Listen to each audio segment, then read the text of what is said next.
Columbus ஒரு சாதாரண மாலுமியாக தான் தன்னுடைய கடல் பயணத்தை தொடங்குறாரு. அவருக்கு உலகம் முழுவதையும் கடல் வழியாக சுற்றி எதையாவது புதுசாக கண்டுபிடிக்கணும் அப்படின்னு ஆசை இருக்குது. அவர் கூட சில மாலுமிகளையும் சேர்த்துக்கிட்டு அவர் சின்ன கப்பலில் பயணத்தை தொடங்குறாங்க. பசிபிக் பெருங்கடல் வழியாக அவங்க பயணம் செஞ்சுக்கிட்டு இருக்காங்க. அப்போ அவங்களுக்கு எங்கேயுமே நிலப்பரப்பு தென்படவே இல்லை. ஒரு 20 days ட்ராவல் பண்ணிட்டாங்க.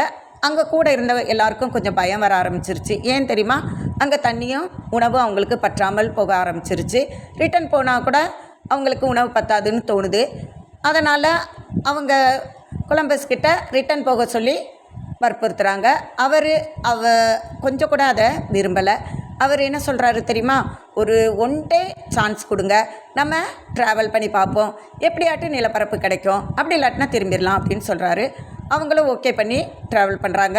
என்ன ஆச்சரியம், ஒரு 20 hours அவங்களுக்கு நிலப்பரப்பு தென்பட ஆரம்பிச்சிருச்சு. அதுதான் புதிய கண்டமான அமெரிக்கா கண்டம். ஆமாம், கொலம்பஸ் அமெரிக்கா கண்டத்தை கண்டுபிடிச்சி வரலாற்றில் இடம் பிடித்து விட்டார்.